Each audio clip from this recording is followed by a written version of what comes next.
Okay, in this lesson we're going to do a step-by-step avalanche beacon rescue. This is an essential technique to have before you even consider going into the backcountry with your team. Avalanche beacons are transceivers designed to transmit a signal and are worn by every member in the touring party. In the event someone is buried, the transceiver can be switched to receive mode and used by the members on the top to locate the buried victim. Although this sounds simple, it can take quite a bit of practice to become proficient.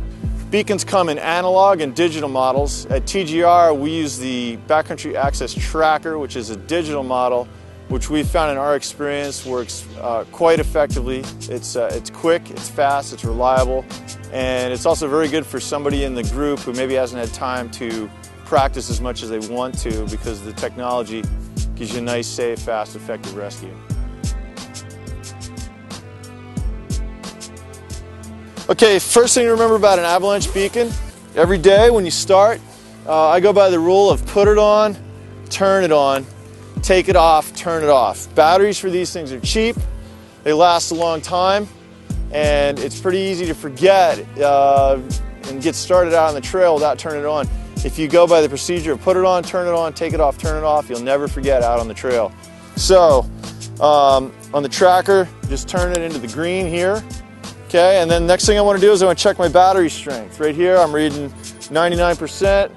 Fresh batteries, I'm good to go. You can take these, manufacturer says it's good down to 15%. We like to substitute out our batteries somewhere around 40 to 50%. Putting your beacon on in the morning is where to put it, on your clothing. It should go underneath your outer layer, okay? So that it's accessible in case of a rescue, but it's also protected underneath your outermost layer of clothing. So for mine, I put it in here, I zip up my outer layer, now I'm good to go. I'm on transmit mode, I've checked my batteries, I'm ready for a tour as far as the beacon's concerned.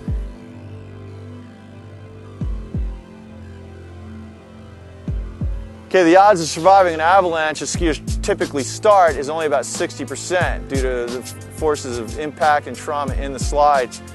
If you do survive the slide and you're buried, your chances of survival are 90% in about 15 minutes, 30% in 35 minutes, and down to 10% in 90 minutes. Now those aren't very good odds. Even that 90% survival in 50 minutes, that includes locating the victim with one of these and digging them out. Digging them out could consume almost all of that 15 minutes or more. So the message here is, while this does help you, if you do get buried, increase your survival statistics, the idea is not to get in an avalanche to begin with. And this isn't a passport to go out in the backcountry and get wild.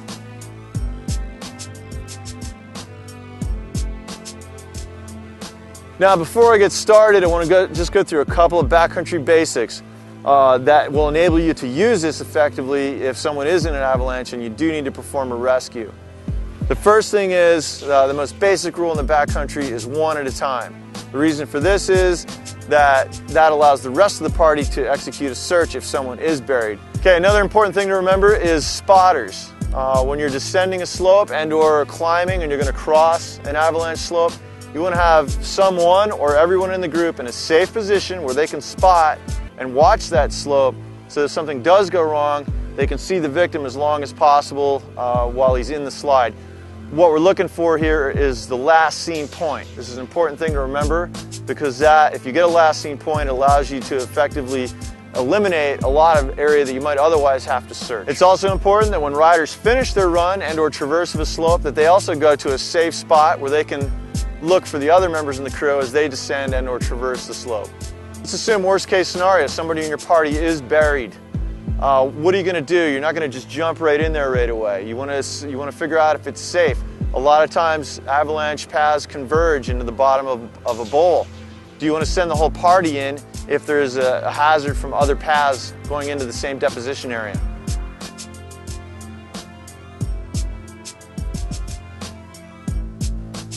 With the tracker, it's very simple to go to search mode. I simply hold this button down for 5 seconds until I see the SE pop up. I let off the red button. To go back to transmit mode, all I have to do is tap the red button and I'm back in transmit. It's an important skill to remember, because if you're in an avalanche area with secondary exposure from other avalanches, you need to know how to go back to transmit rapidly if a spotter yells that there's another avalanche coming down.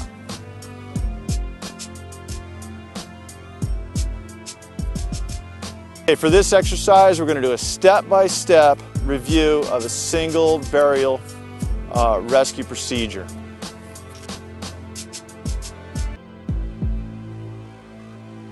We've decided to go in and effect a rescue for our victim, and what we're going to do next is, if we have a last seen point, we're going to go to that last seen point and begin what we call the primary search.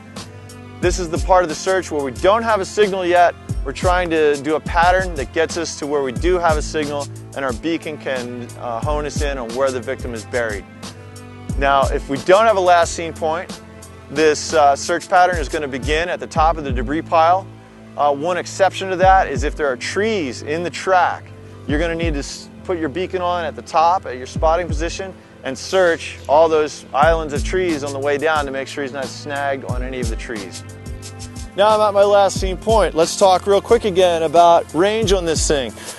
Even though all beacons advertise far more than a 10-meter range, the 10 meters is effective in the worst case scenario of older beacons, weak batteries, or vertical burials, anything that can reduce the range of the transmitting unit. So, if you look right here, just to give you an idea, we've got a circle around here that's about 10 meters out. This is the effective range that I am covering right now in search mode.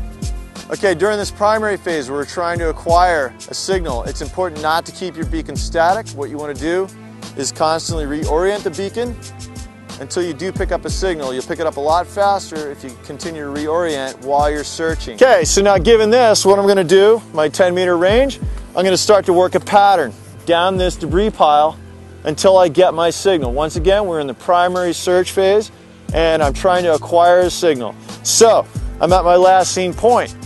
I'm going to continue down the debris pile in my pattern until I get a signal. I'm also reorienting as I go. Okay, right here, now I'm 10 meters from this edge of the debris pile, okay? So I can stop here, I'm covering that right now.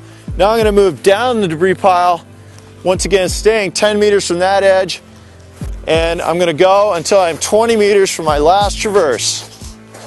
Once again, I reorient as I move. Okay, now I'm 20 meters below my last traverse. I covered the 10 meters up there on the last pass, and I'm covering the 10 meters here and 10 meters below me on this pass. So, once again, I continue on, reorienting as I move. Still no signal, and now I'm 10 meters from the other edge of the slide path. Okay, now I'm going to move downhill again, 20 meters, begin my next leg of the traverse. Okay, once again, I'm 20 meters from my previous traverse. So I'm going to continue on my next leg.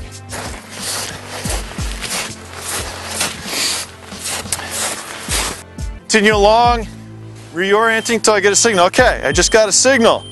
Okay, now I begin the secondary phase of my search. Hey, if during your primary search you get a signal, you get a beep on this thing, okay? You stop, and you're just having trouble getting it, okay?